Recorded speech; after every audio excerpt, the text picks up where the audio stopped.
Buenas, estoy encantada de estar aquí en el quinto Congreso Equipo Multidisciplinar en Sanidad Internacional Online. Mi nombre es Cristina Aranda, soy técnico superior en Anatomía Patológica y Laboratorio Clínico, hice el curso de especialización en cultivos celulares, estamos en el bloque temático de mesa redonda y os voy a hablar de la microbiota, que es una clave oculta para una vida saludable.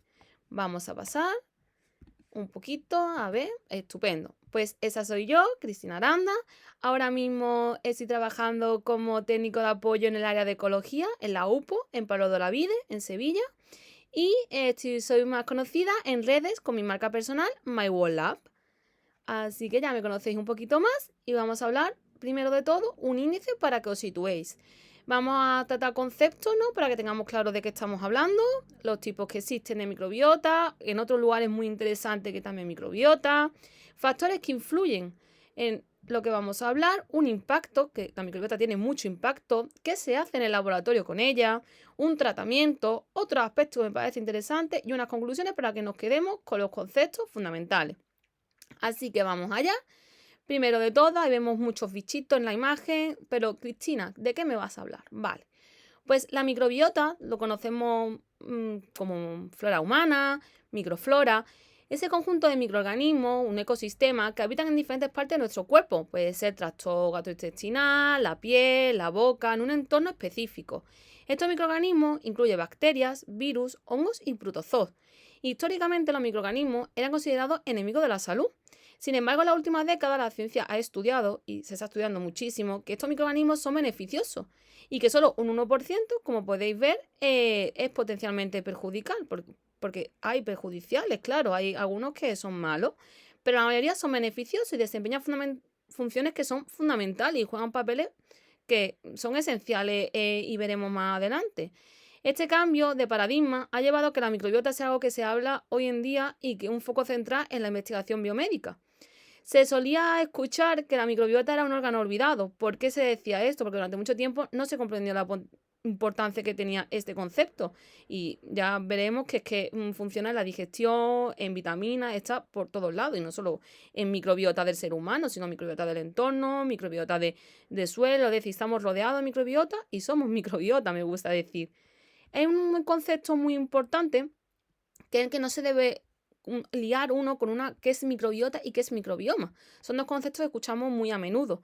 Microbiota es el conjunto de microorganismos, hemos dicho que son bacterias, hongos, virus, que habitan en un entorno nicho específico, como por ejemplo puede ser la microbiota intestinal, es el conjunto de todos los microorganismos que viven en el tracto gastrointestinal.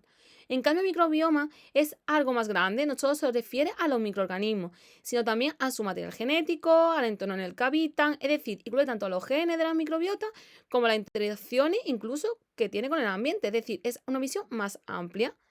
También hay un concepto súper chulo que es que la microbiota de todo el mundo no es estable. Puede llegar a variar de un individuo a otro, incluso de un mismo individuo durante a lo largo de su vida, que vamos a ver que son unos factores que influyen. Entonces, tenemos nosotros nuestra huella única y nosotros somos, ¿no? Microbiota, nuestra identidad, una microbiota individual y única en cada individuo. Vamos allá al siguiente paso de ver los tipos, ¿vale? Vamos a empezar por el gastrointestinal o intestinal, que es uno de los microbiotas del ser humano que nos vamos a centrarnos en nosotros, que es lo que nos afecta más fundamental, como su propio nombre indica, está en el gastrointestinal, en el intestino grueso, colon especialmente, donde está la mayor colonia de microbiota. Bacterias que encontramos, pues puede ser bacteroides, firmicutes, actinobacterias, protobacterias. Algunos géneros como por ejemplo Lactobacillus, Bifidobacillus, por ejemplo, Lactobacillus acidophilus contribuye a la digestión de la lactosa y a la producción de ácido láctico. La Escherichia coli, aunque algunas cepas son patógenas, muchas cepas de coli son comensales beneficiosos en el intestino humano y nos ayuda. No es tan mala la E. coli como uno piensa a veces. Funciones que hace esa microbiota, pues ayuda a la digestión de alimentos, sobre todo la fermentación de fibra y producción de ácido graso de cadena corta, juega un papel fundamental en la absorción de nutrientes, modula el sistema inmune intestinal y protege contra los patógenos que son malos, contribuye a la síntesis de vitaminas como la vitamina K y algunas del complejo B. Y su importancia clínica es no que producir enfermedades, claro, pero ¿qué pasa? Que cuando se produce una alteración, a partir de ahora vamos a llamar esa alteración de la microbiota disbiosis, puede provocar pues enfermedades como el síndrome de intestino irritable, enfermedad inflamatoria intestinal, obesidad, incluso diabetes tipo 2. Entonces hay que cuidar esa microbiota. Os pongo aquí una imagen en modo de resumen que podéis visualizar. Vamos a pasar a otro tipo, que es la microbiota bucal. En la boca también incluimos dientes, encías, lengua, paladar y garganta. Las bacterias pueden ser Streptococcus, Actinomyces, Porphyromonas, Bellonella. También está presente a veces hongos como Cándida. Por ejemplo, el Streptococcus mutans provoca caries dentales debido a su capacidad para producir ácidos a partir de los azúcares.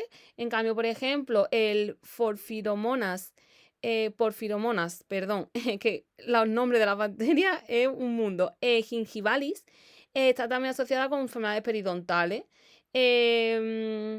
Bellonella parvula, pues utiliza el ácido láctico producido por otras bacterias ayudando a mantener el equilibrio microbiano de la boca. Hemos dicho que hay microbiota buena, la mayoría, y un 1% que es mala. ¿Qué función tiene esa microbiota buena? Pues contribuye a la digestión inicial de los alimentos mediante el procesamiento de ciertos carbohidratos, mantiene ese equilibrio que cuando se altera disbiosis provocará alteraciones, protege contra infecciones bucales, mantiene ese pH. ¿Qué provoca esa disbiosis en la microbiota oral? Pues hemos dicho algunas enfermedades como periodontitis, gingivitis, que se pueden originar en toda la boca.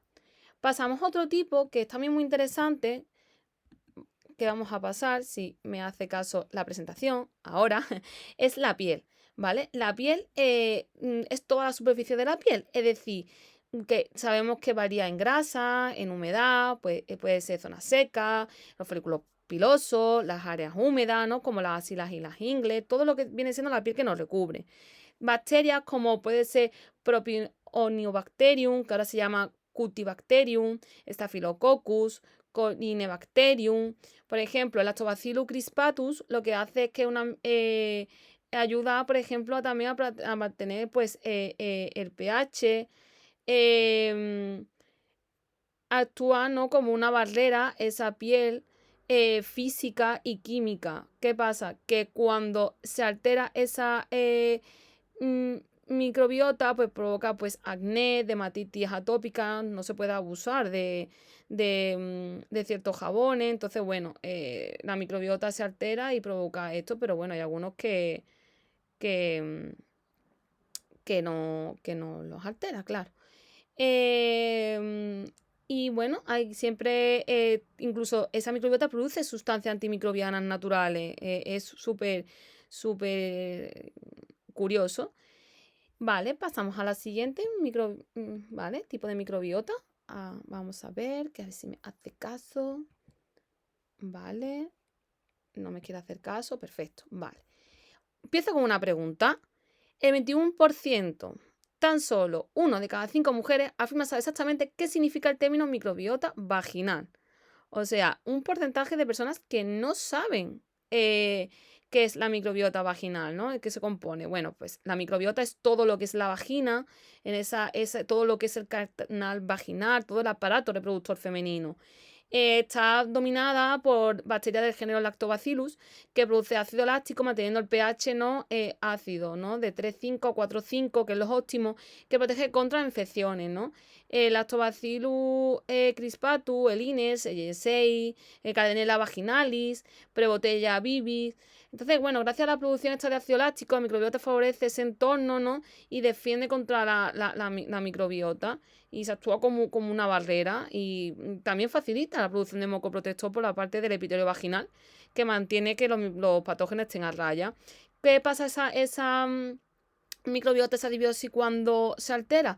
Pues da lugar a infecciones como la vaginosis bacteriana, por hongo, cándida, incluso disminución de la fecundidad y parto prematuro, que eso está demostrado.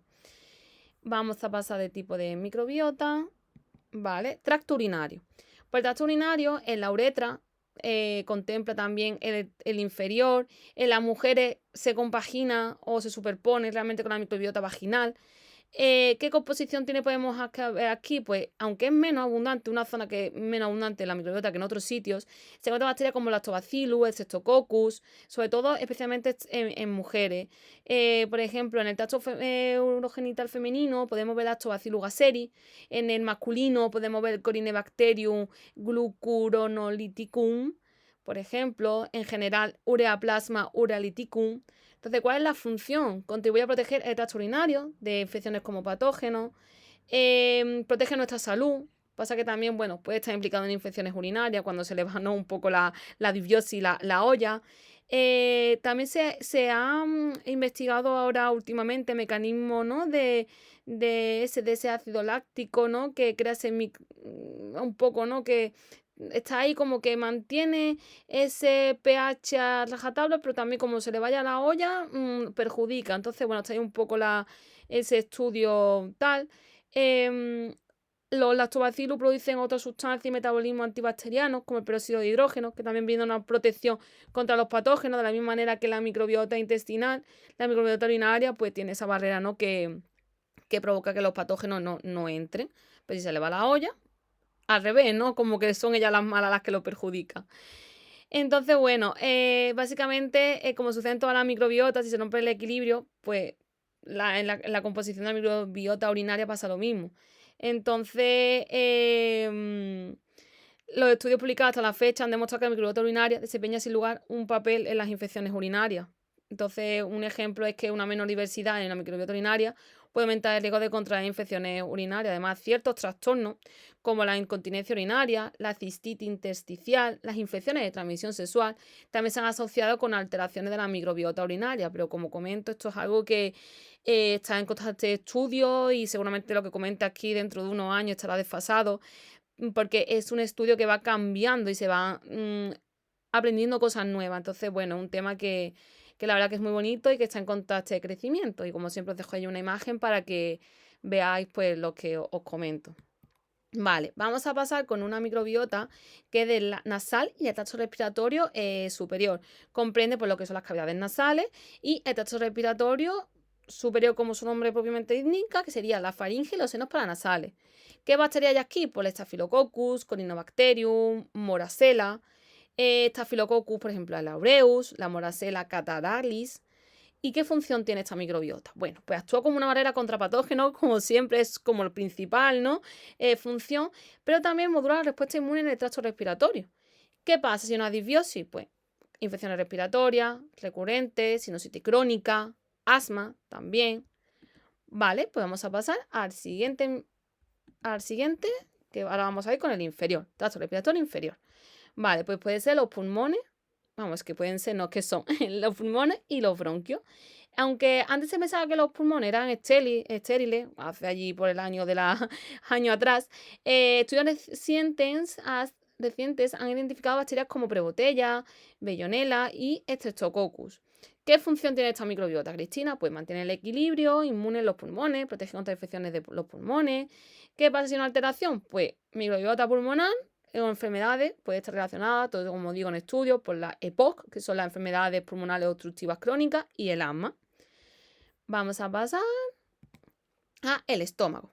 El estómago me gusta ponerlo aparte porque creo que tiene como su propio majao, su propio estudio y creo que tiene como que su cavidad y su lugar, ¿no? Básicamente la microbiota del estómago es la del estómago, ¿no?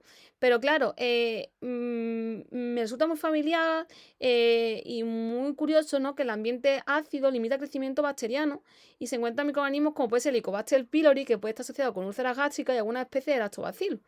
Entonces, por ejemplo, el Helicobacter pylori está en el estómago, el Streptococcus thermophilus en el esófago, Lactobacillus reuteri en el estómago y en el duodeno, y el Streptococcus anaerobius en todos lados. Entonces dices, joder, qué diversidad bacteriana tiene el estómago. O sea, hay muchos tipos y cada uno de su madre y de su padre. Entonces me parece muy interesante. Entonces, bueno, algunas bacterias sobreviven al ambiente ácido del estómago y participan en la modulación de la respuesta inmune. Pero claro, aquí son más patógenas que buenas, por así decirlo, porque está el puñetero Helicobacter pylori. Entonces, bueno, pues está relacionado con la gastritis, úlceras gástricas y curso cáncer gástrico. Entonces, bueno, para resumir, os tenéis que quedar que cada microbiota juega un papel del lugar en el que esté, es fundamental y esencial a la salud humana. Desde la digestión hemos visto hasta la protección contra infecciones, regulación del sistema inmune, y que la composición específica de la microbiota está determinada como factores que veremos más adelante que influyen y que está en nuestra mano cuidarnos. Entonces, mantener un equilibrio saludable en cada tipo de microbiota es difícil, pero no imposible. Y es crucial para estar bien, tener un bienestar general y para prevenir enfermedades. Entonces, vamos a pasar al siguiente punto, ya que hemos hecho un resumen guay. Y vamos a ver lugares de nuestro cuerpo en el que estaban microbiotas y no nos lo habíamos pensado. Entonces, bueno, se está estudiando recientemente, está encontrando lugares que no se sabía que había microbiota. Entonces, una que me parece muy importante y que hay alguna pregunta, ¿no? ¿Hay solamente microbiota en los seres humanos? Hemos dicho que no ya, tienen los animales, tiene el suelo, tiene el entorno, hay microbiota por todos lados. Y por otro lado, también quería em, ver, por ejemplo, el de la leche materna, ¿no? O sea, leche materna la relacionamos también con la microbiota mamaria. Microbiota mamaria es la que está en el tejido mamario y los conductos de la leche. Podemos ver los Lactobacillus spp, que juega, hemos dicho, también la salud intestinal. También podemos encontrar Staphylococcus epidermidis. Vaya, los nombres me tienen a mí loca. Los bacteroides, SPP. Entonces, la función de la microbiota mamaria juega un papel en la contra las infecciones mamarias. Incluso puede influir la microbiota del recién nacido durante la lactancia, que por eso se relaciona con el de la leche materna, y que los desequilibrios de la microbiota podrían estar relacionados con el cáncer de mama o mastitis. Esto, como siempre hemos dicho, está en el estudio. Y relacionados con la leche materna, claro, son las glándulas mamarias y los conductos mamarios, por así decirlo. Y es esencial esta leche materna para la salud del bebé y su desarrollo inmune. Entonces, estudios han demostrado que los bebés alimentados con leche materna tienen menos riesgo de infecciones y mejor salud intestinal. Entonces, gracias a esta bacteria beneficiosa que la madre está transmitiendo, esto me parece alucinante. Entonces, es un excelente ejemplo de cómo la microbiota materna contribuye a la salud del recién nacido y demuestra que tiene una relevancia en la primera etapa de nuestra vida. Entonces, me parece una cosa súper interesante. Otra parte, aparte de las glándulas mamarias y todo el tema de la leche materna y tal, ¿dónde lo podemos encontrar? Pues en el semen. O sea, esto es una cosita reciente de ahora mismo, ¿no? De diciembre de 2024. El semen y el tracto genital, vamos, el tracto genital masculino, todo lo que comprende toda ese área. Está viendo que hay bacterias como pueden ser Lactobacillus, Staphylococcus, Prebotella, y otros microorganismos que varían según la salud del individuo. Aunque aún se está estudiando, se cree que la microbiota del semen podría jugar un papel fundamental en lo que viene siendo la fertilidad del hombre y en la protección contra infecciones del tracto genital masculino. Y se está viendo que un desequilibrio en esta microbiota, relacionando también con la urinaria, puede estar relacionado con enfermedades del tracto reproductivo, enfermedades de infecciones urinarias y posiblemente con problemas de infertilidad. O sea, me parece súper alucinante. ¿Dónde, aparte de esto, tenemos microbiota? Pues en el ojo, señores, tenemos microbiota en el ojo, en la superficie ocular, conjuntiva y córnea. Bacterias como Corynebacterium, Staphylococcus, Propionibacterium y en menor medida Pseudomonas. Ayuda a mantener esta microbiota el equilibrio inmunológico en el ojo y protege contra infecciones oculares como la conjuntivitis. ¿Qué pasa? Que alteraciones de esta microbiota, la disbiosis, da lugar a infecciones oculares, condiciones como el síndrome del ojo seco. Pero ahí está las tías ayudándonos. También, aunque nos hagan muchas veces la puñeta. Conducto auditivo, también en el externo. Bacterias como Staphylococcus, particularmente el S. aureus. A veces cuando hay infecciones, pues bueno, hay alteraciones de esta disbiosis, pero esa microbiota está ahí para ayudarnos, para protegernos contra infecciones auditivas y ayudar a mantener la homeostasis del oído. En el ombligo también tenemos en la cavidad.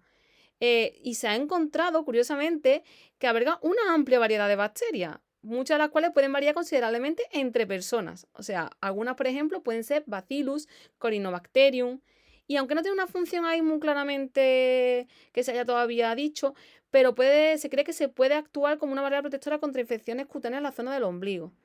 Y algunas veces una alteración puede provocar pues una higiene mal adecuada, ¿no? Pero es raro que haya una infección en el ombligo. El tracto biliar, pues también en los conductos biliares y la vesícula biliar. Se desconoce realmente la función ahora mismo, aunque se cree que puede tener un papel en el metabolismo de los ácidos biliares.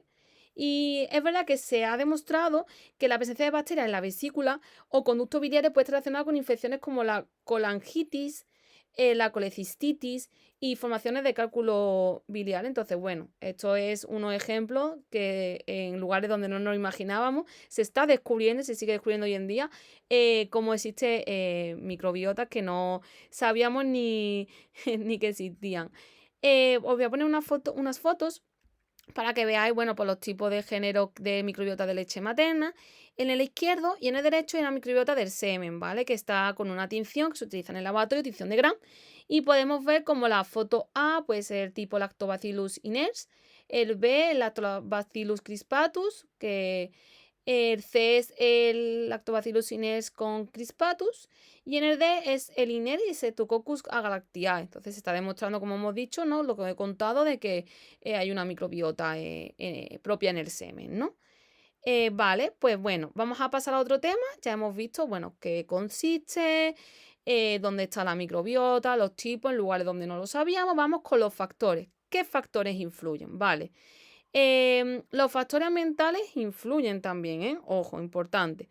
Pero primero de todo es la dieta, ¿no? La dieta es uno de los factores más importantes que afectan a la microbiota, especialmente la intestinal. Claro, una dieta rica en fibra promueve ese crecimiento de bacterias beneficiosas, como puede ser, por ejemplo, Bifidobacterium, Lactobacillus. Una dieta alta en grasa no ayuda a favorecer el crecimiento de bacterias. No, al revés, ayuda a las menos beneficiosas. Em, ¿Qué pasa? Que los prebióticos, como por ejemplo la fibra, estimulan el crecimiento de bacterias beneficiosas, mientras que los alimentos fermentados, como puede ser yogur, el kéfir, contienen probióticos que también pueden influir previamente y positivamente en esa microbiota y nos previene de esa disbiosis. La edad, pues claro, la microbiota cambia significativamente a lo largo de la vida. Al nacer los bebés, hemos dicho que adquieren la microbiota inicial y a través del canal del parto o por contacto en caso de cesárea, pero claro, en caso de cesárea se está haciendo ahora, ¿no? Ese contacto pues con un pañuelito, a la madre, ¿no? Se coge esa microbiota, se envuelve al bebé con esa microbiota. Importante también que lo coja algún familiar para que coja esa microbiota. Entonces, mejor que, bueno, el bebé nazca, ¿no? Por parto natural, pero por cesárea se está buscando alternativas para que sea menos perjudicial. La lactancia materna, la introducción de alimentos sólidos, otros factores van moldeando esa microbiota del bebé. Entonces, claro, la vejez, la diversidad microbiota hace la diversidad microbiana disminuye, lo que puede estar asociado a la vulnerabilidad de ciertas enfermedades. Claro, pues cuando somos viejecitos, pues somos más vulnerables. Entonces, la primera etapa de la vida es fundamental. Es fundamental que tengamos una microbiota robusta, una microbiota diversa, porque nos va a influir a lo largo del tiempo. El uso de medicamentos, ojos con esto, los antibióticos no se pueden usar cuando queramos, por favor, siempre bajo prescripción médica y que tienen un efecto directo en la microbiota. Es que no solo matan las bacterias patógenas, sino también las bacterias beneficiosas. Entonces, esto causa una disminución de la diversidad y una disbiosis. Entonces, puede llevar incluso a infecciones secundarias como la proliferación de Clostridium difficile en el intestino. Entonces, cuidado con eso, medicamentos cuando sea necesario. Y los recete el médico o el facultativo.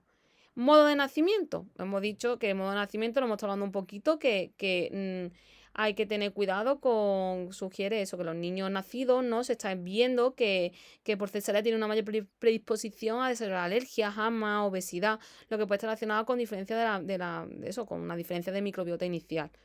La genética del hospedador, sí, como siempre la genética siempre influye en todo. La genética individual puede influir en la composición. Por ejemplo, algunos estudios sugieren que ciertos genes pueden predisponernos a la persona a tener una microbiota como más diversa o particular en función de cómo se procesa el alimento o cómo responde al sistema inmunitario. Entonces, bueno, puede influir, ¿no? La genética como siempre. El estrés y la salud mental. Cuidarse en cuerpo y alma, por favor. El estrés crónico, las condiciones de salud mental, como puede ser, por ejemplo, una depresión, una ansiedad, puede influir negativamente en la microbiota intestinal y a través de ese eje intestino-cerebro. El estrés puede alterar el equilibrio microbiano, favoreciendo la proliferación de bacterias patógenas.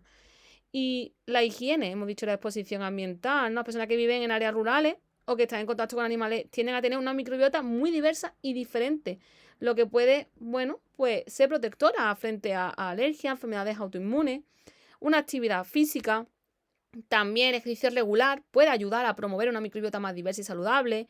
Se ha observado en estudios que atletas que tienen una mayor diversidad de bacterias intestinales en comparación con otras personas más sedentarias. Tabaco y consumo de alcohol, nada, no, eso, fumar, por favor, no, no es bueno, el consumo excesivo de alcohol tampoco, y provoca un aumento de la permeabilidad intestinal, un intestino impermeable que se llama, que puede desencadenar una inflamación, otros problemas de salud muy graves. Y la inmunidad, que eso hablaremos un poquito más a tal, que la inmunidad provoca las condiciones inmunológicas como el VIH, enfermedades autoinmunes, otras infecciones crónicas pueden alterar la microbiota del cuerpo. Entonces, los cambios de esa respuesta inmune también influyen en la microbiota a modificar el entorno en el que los microorganismos viven, ¿vale? Entonces, también es importante tenerlo en cuenta que ahí está. Em, el impacto en la microbiota, ¿no? O sea, empezamos diciendo otro tema que es el impacto en la salud reproductiva de la mujer. O sea, hemos dicho antes un poco, ¿no? Que el semen, se está viendo ahí el tema de la fertilidad. Pues en nuestro cuerpo va cambiando, hemos dicho, a lo largo de la vida. La microbiota vaginal no es la excepción. O sea, la composición de la microbiota vaginal varía de la niñez a la menopausia, pasando por nuestra edad adulta. Entonces, los cambios hormonales alteran el ritmo de nuestras vidas y también repercuten en la microbiota vaginal. Por ejemplo, la menstruación modifica temporalmente la diversidad microbiana de la vagina. La microbiota también está implicada en el parto.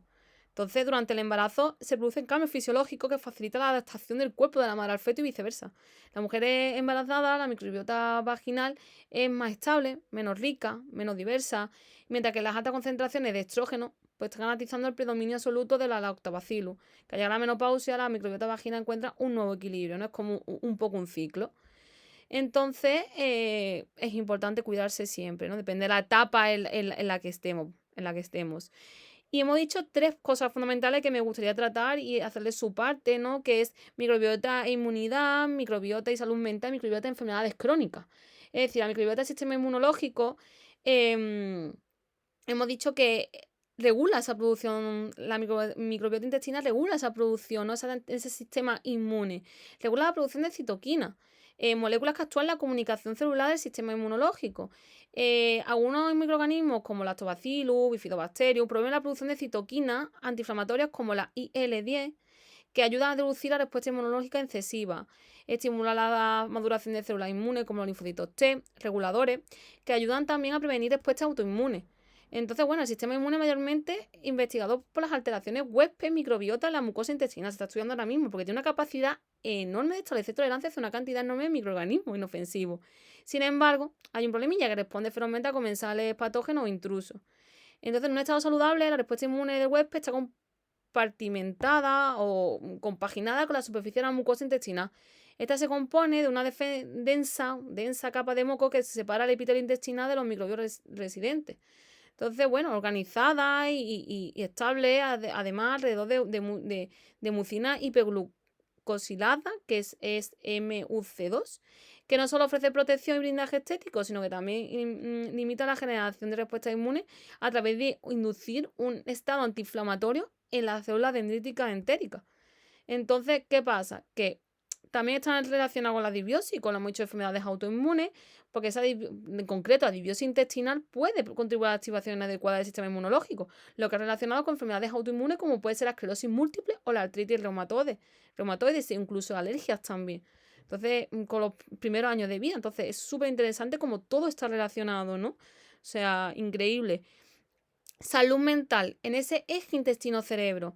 Este es un sistema bidireccional de comunicación entre el tracto gastrointestinal y el cerebro mediante, ¿por qué? Pues el sistema perdón, es que me lío con esta palabra, el sistema nervioso entérico, que controla las funciones gastrointestinales y comunica con el sistema nervioso central, conocido como el SNC, a través del nervio vago. La producción de ese neurotransmisor por parte de bacterias intestinales como la serotonina, que es la implicada del bienestar y el estado de ánimo, que estemos bien, el GABA, GABA, que es el que tiene efectos relajantes, y la dopamina. Y también la producción de metabolismo por la microbiota, como los ácidos grasos de cadena corta, que ya hemos hablado anteriormente, que pueden atravesar esa barrera intestinal y entrar en la circulación sanguínea, afectando indirectamente al cerebro. Entonces, puede influir en trastornos como la depresión y la ansiedad, que estudios han demostrado que personas con trastornos como la depresión y la ansiedad tienen una microbiota menos diversa. O tiene mucha sobrepoblación, una sobreexplotación de esas bacterias potencialmente patógenas. También estudios en ratones libres de gérmenes. Se han visto que estos ratones que carecen de microbiota pues muestran un comportamiento como muy agresivo, ansioso y que sugiere la presencia de microbiota equilibrada. Entonces, claro, te sugiere que con una microbiota equilibrada van a estar bien. Entonces, para ese desarrollo, ese comportamiento y ese desarrollo neurológico. Entonces, claro, también provoca esa barrera intestinal, esa inflamación sistémica, porque claro, si estas partículas inflamatorias cruzan la barrera intestinal, pues provoca una inflamación sistémica que afecte indirectamente al cerebro, a través de la liberación de citoquinas, que son proinflamatorias, que pueden cruzar esa barrera hematoencefálica, que es la barrera protectora entre la sangre y el cerebro. Entonces, te preguntarás, ¿cómo lo atraviesa? Pues como hemos dicho, muy sencillo para resumir. Las bacterias en sí no cruzan la barrera intestinal, son sus productos metabólicos y señales, como hemos dicho, las cadenas cortas, pueden hacerlo llevar al cerebro. Y también un aumento de permeabilidad intestinal. Y el nervio vago, como hemos dicho, permite la comunicación directa entre el intestino y el cerebro, transmitiendo señales sobre el estado de la microbiota. Es un tema bastante largo, quien tenga dudas me puede preguntar sin problema porque es mucho más, lo he intentado resumir este apartado, pero la verdad que es muy interesante y os animo a seguir aprendiendo sobre ello. Y por último, el último punto que hay ahí, el tercero, la microbiota en enfermedades crónicas, que tiene un impacto, como hemos dicho todo el rato, en la obesidad y la diabetes, que en la microbiota intestinal influye en el metabolismo energético, una microbiota disbiótica como un aumento en bacterias de la clase Firmicutes en comparación con bacteroidetes, se ha asociado con la obesidad. Las bacterias extractoras, entre comillas, de energía en exceso puede aumentar esa absorción de calorías, promoviendo la obesidad, resistencia a la insulina, enfermedades de Crohn, colitis ulcerosa, mecanismo inflamatorio, porque ese daño tisular, esa inflamación, una respuesta inmune desregulada. Entonces, bueno, básicamente seguimos la misma idea, ¿no? Mantener una microbiota saludable, porque hay 3 puntos fundamentales en el que perjudica esa microbiota alterada: inmunidad, eje intestino-cerebro, mental y enfermedades crónicas, ¿no? Entonces, bueno, vamos a meternos ahora de lleno ¿vale? En 2 fotitos que que voy a enseñar. Una es el tema de la izquierda, de lo de las mujeres, de cómo cambia a nivel hormonal y a nivel paso del tiempo. Y a la derecha, esa comunicación, eje intestino-cerebro de que os hablaba, de esa importancia, ¿no? De cuidar básicamente la microbiota. Y nos vamos a meter en el laboratorio, ¿no? Básicamente el camino del laboratorio es como un camino de baldosa, un poco, ¿no? Como la película de Mago de Oz, paso por paso, pasa al siguiente eslabón. Entonces, bueno, en un laboratorio, ¿qué punto vemos con la microbiota? O se ve, vale. Pues básicamente análisis de la microbiota empezamos con un objetivo, como en todos los trabajos, ¿no? En un laboratorio hay que establecer objetivos. Y en cualquier área, entonces, evaluar la composición microbiana de una determinada zona del cuerpo para entender su equilibrio. Ese equilibrio es eubiosis, desequilibrio, disbiosis. Detectar la presencia de patógenos, bacterias oportunistas que pueden causar enfermedades o contribuir enfermedades. Monitorizar la respuesta de la microbiota ante ciertos tratamientos e intervenciones médicas como el uso de antibióticos, trasplante fecal o cambio en la dieta. ¿Cómo se obtiene la muestra? Pues obtener la muestra es un paso fundamental. Si una muestra buena, no tenemos unos resultados correctos. Entonces hay que hacerse de manera estéril, cuidadosa, para evitar la contaminación, asegurar que el análisis refleje bien la microbiota, esté hecho bien, condiciones. Dependiendo del área del cuerpo, claro, donde queramos extraer según el objetivo, o se le vaya a hacer a la muestra, pues pueden ser fecales, de saliva, de la piel, orina, vaginales, de tracto respiratorio, depende de la microbiota de la zona que queramos estudiar. Estas muestras se recolectan pues con técnicas adecuadas, te lo explicará el personal adecuado, como hisopos estériles, frascos de recolección, métodos no invasivos, como puede ser análisis de aliento para detectar ciertas bacterias. Se realiza después de la muestra la técnica, ¿no? En el laboratorio podemos, bueno, pues secuenciación de ADN, permite analizar el ADN de las bacterias, presenten en una muestra y crear un perfil de especie microbiana, cultivos bacterianos y fúngicos, utilizados para aislar y cultivar microorganismos presentes en la muestra y analizar sus características fenotípicas y bioquímicas. PCR, que es la reacción en cadena de la polimerasa, que se utiliza para detectar la presencia de patógenos específicos y cuantificar su abundancia. Tinción de Gram, otras tinciones especializadas para identificar bacterias por su característica de pared celular. Prueba bioquímica también se hace, que permite identificar pues, actividades metabólicas de las bacterias, como puede ser la producción de ácido o enzimas. Y luego se reporta unos resultados y un diagnóstico, ¿no? Porque a la persona se le hace las pruebas, ya sea con fines de diagnóstico porque están malitas o fines de ensayos clínicos o cualquier otro fin que se haya establecido. Entonces, bueno, pues se hará un informe con un perfil microbiano, pues con las especies más prevalentes, una diversidad microbiana, que es un indicador muy importante de salud en la mayoría de los casos, porque mayor diversidad suele correlacionarse con mejor salud. La presencia de patógenos o especies oportunistas que puedan estar relacionadas con infecciones o enfermedades. Y bueno, si se realiza una prueba de susceptibilidad, que es otra prueba que se pueden hacer, se informará sobre las opciones de tratamiento, depende de la infección bacteriana, y ese diagnóstico, pues bueno, puede servir, pues como hemos dicho, para enfermedad inflamatoria. Entonces, bueno, el análisis de la microbiota en el laboratorio es un proceso, habéis visto que intervienen muchas personas, muy multidisciplinario, que combina técnicas, tanto ya sea microbiológicas, bioquímicas, moleculares, para eso, ofrecer una visión lo más detallada posible del equilibrio microbiano del cuerpo humano. Entonces, no solo influye en la salud digestiva esa microbiota, como hemos dicho, sino también, pues, sistema inmunológico, y los análisis, cuanto más detallados, pues, mejor nos puede informar de la salud y podemos incluso prevenir, pues, cierto desequilibrio o infecciones con estrategias y maneras preventivas, ¿no? Entonces, vamos a centrarnos en una parte del puzzle que hemos dicho, de ese puzzle o camino de bardo, o sea, realización de la técnica.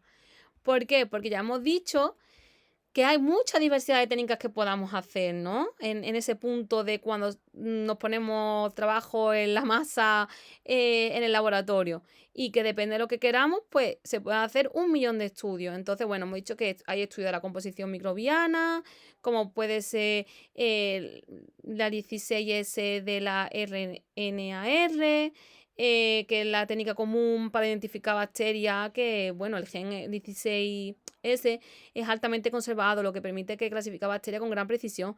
La secuenciación del metagenoma completo, que no solo se estudia bacterias aquí, sino también puede ser el resto de microbioma, como puede ser los hongos, mediante una enfermedad de transmisión sexual, una ITS, o un virus, ¿no? Un viroma.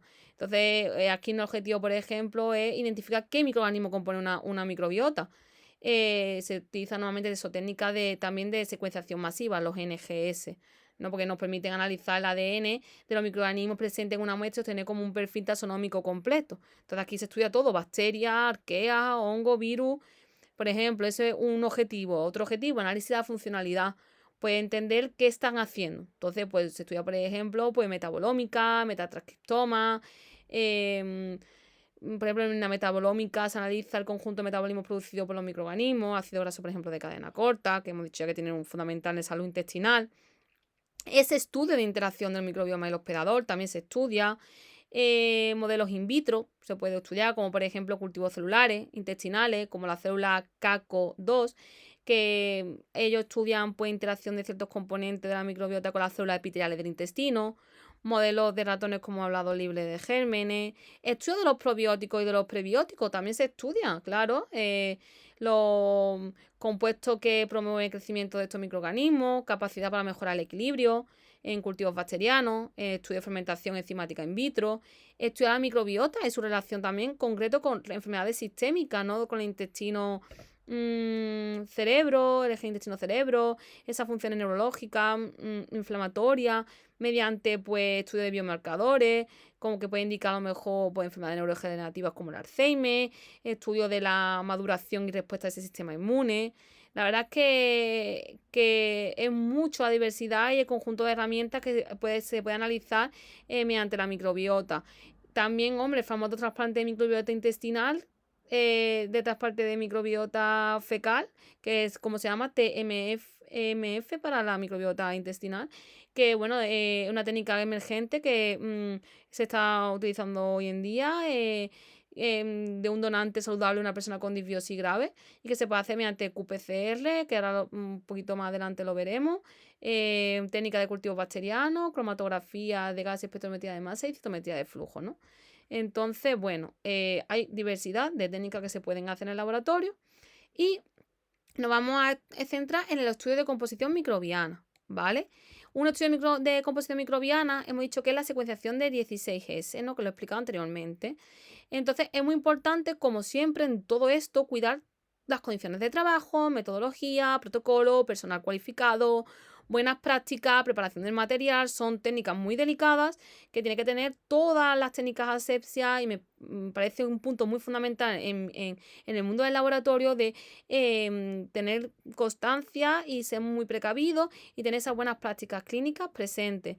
Entonces, bueno, por ejemplo, unos materiales que se pueden hacer para usar esta técnica puede ser pues la muestra biológica, el kit de extracción de ADN, los primers, los reactivos para la PCR, la secuenciador de ADN y un software, ¿no? Entonces, básicamente los pasos que se hace a grosso modo de la extracción de ADN, que se echa el ADN de la muestra biológica que ya hemos usado, utilizando pues, un kit de extracción.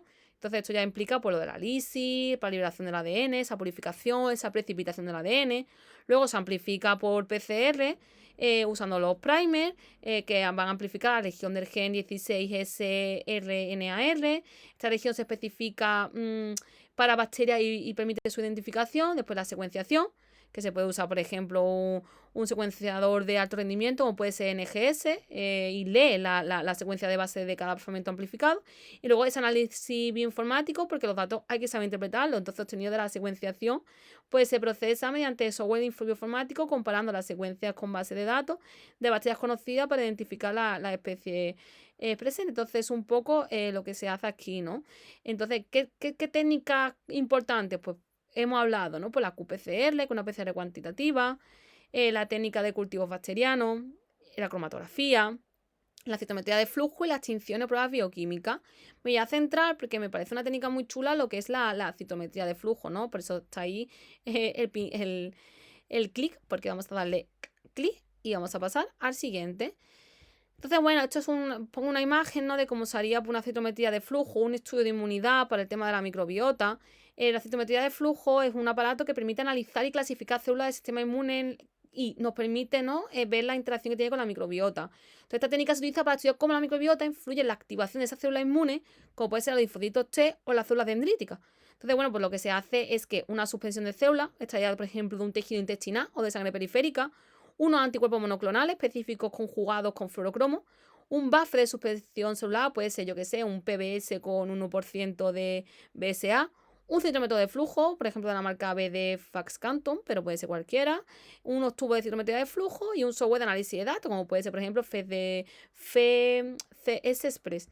Y bueno, los pasos, como veis ahí en la primera imagen, es preparación de las células. Sostiene células de tejido de interés, por ejemplo, de intestino, como hemos dicho, mediante disociación enzimática o centrifugación, otro tipo de similar de degradación del material. Estas células se suspenden en un tapón estéril, se marca con los anticuerpos, las células se incuban con anticuerpos monoclonales específicos que reconocen proteínas de superficie celular y estos anticuerpos están conjugados con fluorocromos que emiten luz cuando se excitan por la de citómetro. No podéis ver en la imagen. Luego el tercer paso es el lavado y suspensión final. Después de la incubación las células se lavan en los PBS y para eliminar los anticuerpos que no se han unido. A quitar lo que no queremos. Análisis en el citómetro de flujo, el último paso conjunto con análisis de datos para que las células marcadas se introduzcan en el citómetro, que tiene un láser que excita los fluorocromos y un detector que mide la luz emitida. Y nos permite identificar y cuantificar diferentes subpoblaciones celulares. Entonces ya con el software que genera los gráficos, la dispersión de las células se agrupan según sus características de tamaño, de complejidad y de marcadores de superficie. Gracias a eso se puede identificar por las subpoblaciones de células inmunes y estudiar cómo representa a estímulos derivados de la microbiota.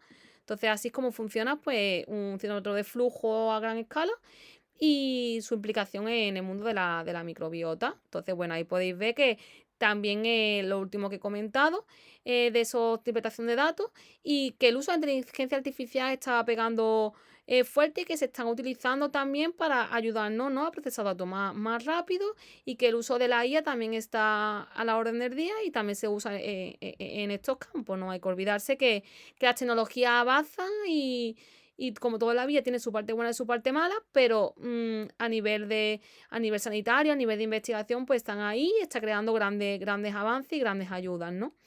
Entonces, bueno, vamos a hablar de los tratamientos que una puede, siempre bajo,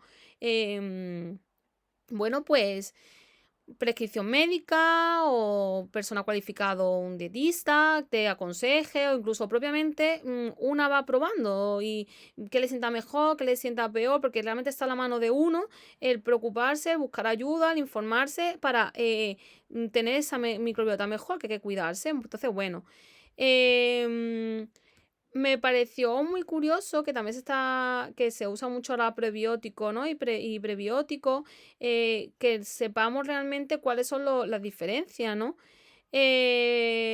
Los probióticos, pues, son microorganismos vivos, principalmente bacterias y levaduras, que cuando se administran en cantidades adecuadas ofrecen ese beneficio. Entonces ayuda a restaurar la microbiota, sobre todo el desequilibrio de la microbiota intestinal. ¿Qué alimentos pueden llevarlo? Pues yogur, el kefir, el chucrú, el kimchi, la kombucha, también suplementos, ¿no? En farmacia, y que no todos los microbióticos son iguales, entonces, bueno, depende del tipo de cepa utilizada, de la condición de salud de cada uno. ¿Y qué diferencia con los prebióticos? Con los con la E, siempre nos liamos. Pues son fibras alimentarias no digeribles que actúan como alimento, entre comillas, para las bacterias beneficiosas en el intestino, promoviendo su crecimiento y actividad. Entonces pueden ser, pues, bueno, pues como promueve esas actividades de crecimiento como los bifidobacterias, lactobacillus, contribuye esas formaciones de ácido graso de cadena corta. ¿Qué alimentos tienen prebióticos? La cebolla, el ajo, los plátanos, los espárragos, la avena, la cachofa y los puerros. Y tiene fibras específicas como puede ser la inulina, la fructooligosacáridos, los FOS. Entonces, bueno, debe aumentarse de manera gradual esa cantidad de fibra también para evitar las molestias digestivas, una dieta equilibrada, adecuada, rica en fibra, como puede ser esos cereales, legumbres, mejora esa motilidad intestinal. Reducir el consumo de azúcares, alimentos ultraprocesados, optar por comida más fresca, mínimamente procesada. Evita el uso, hemos dicho, de antibióticos, porque es que de verdad, solo bajo supervisión médica, por favor. Esa actividad física regular es súper importante. Gestión del estrés, ¿vale? Respiración profunda, mindfulness, meditación, ayuda a cuidarse en salud mental también. Suplemento también se puede usar de cadenas cortas, de ácido graso de cadenas cortas, de fibra, como puede ser el psyllium o la goma también guar. Son fibras solubles que ayudan a mantener esa salud intestinal, evita el tabaco, una hidratación adecuada, importante, bien hidratado, hay que mantenerse siempre porque el agua favorece ese movimiento también de los alimentos a través del tracto digestivo, lo que ayuda a la microbiota a procesar los nutrientes de manera adecuada. Beber suficientemente agua, no bebamos bebidas azucaradas. Mejora todo, de verdad, o sea, y dormir bien, ojo con lo de dormir bien, porque los patrones de sueño afectan al ritmo circadiano del cuerpo y de la microbiota también. Dormir mal o tener malos horarios de sueño irregulares puede destabilizar la microbiota de todo el cuerpo, sobre todo la intestinal. Entonces, bueno, establecer una rutina de sueño, 7-8 horas, ni mucho ni poco, cuidado con eso. También evitar el uso de pantalla antes de dormir, mejor un librito para leer. Mejorar ese ritmo circadiano ayuda muchísimo a una microbiota más saludable. Entonces, estos tratamientos y hábitos no solo promueven una microbiota más diversa y saludable, sino que también tiene un impacto positivo en la salud general. Entonces, bueno, es importante saber estos conceptos y que hoy en día se está investigando y se está viendo, pues eso, trasplante ya no solo de microbiota fecal, que lo vamos a tocar, sino también de microbiota vaginal, se está estudiando hoy en día y se está también términos como pueden ser los simbiontes, los posbióticos, van saliendo cosas nuevas y como todo, como los estudios, ¿no? Entonces, bueno, que sean para mejor. El trasplante de microbiota fecal me gustaba tenerle una parte, de hecho esto es una imagen de un microscopio que se ve súper bien, porque claro, lo escuchamos mucho y no sabemos realmente qué consiste ese trasplante que hoy en día se hace, y básicamente lo que se necesita son muestras fecales de donante, un buffer de suspensión, una solución salina, por ejemplo, un equipo de filtración estéril, como puede ser, por ejemplo, un tamiz, una sonda en nasoduodenal o colonoscopia acá, para la administración del paciente, para obtener esa, ¿no? esa prueba, ese material, y un material de almacenamiento de las muestras, súper importante, la trazabilidad, que no se pierda, y seguramente se va a criopreservar a -80, ¿no? Entonces, bueno, se prepara la muestra fecal, que se toma una muestra de heces de un donante sano, se mezcla con una solución salina estéril y se filtra para eliminar partículas. Se hace un procesamiento, que la suspensión esa fecal se filtra y se prepara para su administración en el receptor. Esto puede implicar una ultracongelación si no se administra inmediatamente, una administración que puede ser una sonda, como hemos dicho, colonoscopia. También hay muchos sitios que se hace con pastillas, se crea una pastilla y te la tomas vía oral. Y una monitorización, claro, tiene que tener un seguimiento como todo proceso, y que después, pues, a ver qué cambio y qué impacto ha tenido en su salud. Esto se está haciendo en personas donantes sanos, con personas que tienen unos pacientes mal, que tienen una alteración en la disbiosis. Está viendo grandes resultados. Entonces es prometedor y por eso están estudiando ahora el trasplante de disbiosis vaginal. Vale, entonces una cosa muy, muy guay. Entonces, bueno, por último, unos aspectos que vamos a tocar es otro aspecto, así un poco, ¿no? Manera anecdótica de la microbiota, ¿vale? Porque son la orden del día, me parece interesante, ¿no? Contemplarlo. La microbiota se está viendo como, en general, el microbioma se puede utilizar como biomarcador. Por ejemplo, la composición del microbiota intestinal puede usarse como un biomarcador para predecir las respuestas de ciertos tratamientos, como puede ser inmunoterapéutico en el cáncer. Se está haciendo una nutrición personalizada. Son conceptos que ahora nos van sonando y que dentro de nada van a ser tendencias. O sea, basada en el microbioma, esa nutrición personalizada. Algunas empresas están trabajando ahora mismo, a día de hoy, en planes de nutrición personalizados con mejorar la salud intestinal, reduciendo ese riesgo de enfermedades metabólicas. Todo eso pensando en mejorar la salud del ser humano. Se está viendo la influencia del microbiota con el cáncer colorectal, la modulación de esa respuesta inmunitaria en la inmunoterapia. Está viendo evidencia de la microbiota intestinal que afecta la eficacia de las terapias de inmunoterapia contra el cáncer. Pacientes con la microbiota más diversa tienden a responder mejor a ciertos tratamientos inmunológicos. También otro punto fundamental, la microbiota y el antibiótico, el problema de la resistencia, efecto a largo plazo del uso de antibióticos, estrategia para mitigar ese daño de los antibióticos mediante los estudios de los prebióticos y probióticos. Esa medicina preventiva, igual que la nutrición preventiva, desde la infancia, controlando, pues es una alimentación con una medicina adecuada según la persona. Esa salud cardiovascular, esa microbiota, esa aterosclerosis, que se han identificado como la microbiota intestinal, está implicada en la producción de metabolitos, como puede ser la TMAO, perdón, que es el trimetilamina N-óxido, es que el nombre tiene tela, con sigla TMAO, que están asociados con un mayor riesgo de enfermedades cardiovasculares, ¿vale? Modulación, como siempre, a través de la dieta, porque se ha demostrado que esto, con alimentos ricos en colina, que colina puede tenerlo la carne roja y los huevos, pues aumenta la producción de TMAO, mientras que una dieta rica en fibras vegetales puede reducirla. Así que la fertilidad femenina, como hemos dicho, que la flora vagina saludable, pues se está viendo se está sugiriendo que la implantación, o sea, la microbiota del tracto reproductivo influye en la implantación embrionaria y en el éxito de las técnicas de reproducción asistida, como puede ser la fertilidad in vitro, esa fecundación que se hace in vitro, FIV, la sigla, y que una microbiota alterada podría dificultar la implantación del embrión. Esa fertilidad masculina también, ¿no? Esa microbiota del semen, esos espermatozoides, esa correlación. Entonces, bueno, todo se está estudiando esa estrategia básicamente para mejorar la fertilidad a través de la microbiota. Entonces, bueno, están viéndose, ¿no?, todos los palos para ayudar a la salud. Entonces, bueno, básicamente hay una conclusión que se extrae de todo esto, ¿no? Que es que el futuro apunta a una revolución tremenda, una diversidad y una función crítica. La microbiota está compuesta por trillones de microorganismos y juega un papel fundamental en la salud humana, y que estos microorganismos van a seguir ayudando. Esa personalización y esa unicidad, para que enfoques terapéuticos, problemas relacionados con la microbiota se van a adaptar individualmente. Esa relación con las enfermedades, que nos ayuden a entender esas enfermedades y poder ponerle un potencial terapéutico, terapias basándose en prebióticos, trasplantes fecales, vaginales, clave en la medicina personalizada del futuro. Ese pilar bienestar general de la persona, que estemos bien, ¿no?, a nivel inmunológico, a nivel mental, a nivel de bienestar físico y mental. La microbiota juega un papel, como hemos visto, y es también fundamental, pues, para ello, para estar sanos. esa prevención y ese tratamiento de enfermedades cardiovasculares, mentales, inflamatorias, ese impacto de las intervenciones médicas. Realmente muchos tratamientos médicos como los antibióticos muchos afectan negativamente. Entonces, hay un interés para crear esos enfoques más dirigidos y personalizados. Nueva terapia, ¿no? Que existan microbiológicas,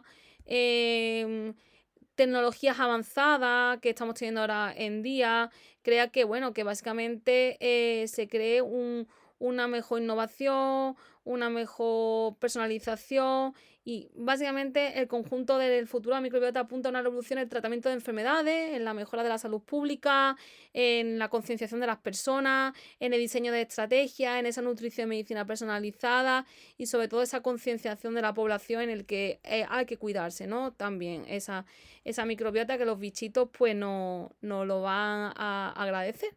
Y bueno, gracias a todos por vuestra atención, espero que os haya gustado todo lo que os he comentado. Esto iba a ser una mesa redonda en directo, pero es Navidad y estamos en una fecha un poco complicado y al final pues se ha decidido cambiar la metodología de forma de impartir el congreso, pero sin problema me podéis escribir si tenéis alguna duda. Un tema muy amplio, estoy disponible en cualquiera de las plataformas, ahí os he dejado todos mis datos. Que muchísimas gracias por hacerme partícipe de este congreso, estoy muy agradecida por la oportunidad y que por favor cuidaros que la microbiota es súper importante. Y lo dicho, si tenéis alguna duda, aquí Cristina Aranda está para vosotros, me podéis escribir sin problema, charlamos. Y si algo no ha quedado claro, me podéis preguntar sin problema por la vía que os sea mejor. Y nada, espero poder vernos en más oportunidades como esta, que la verdad que es muy bonito la oportunidad de dar a conocer. Un beso para todos, cuidaros y que disfrutéis de vuestra familia y mis mayores deseos para este 2025. Un abrazo para todos.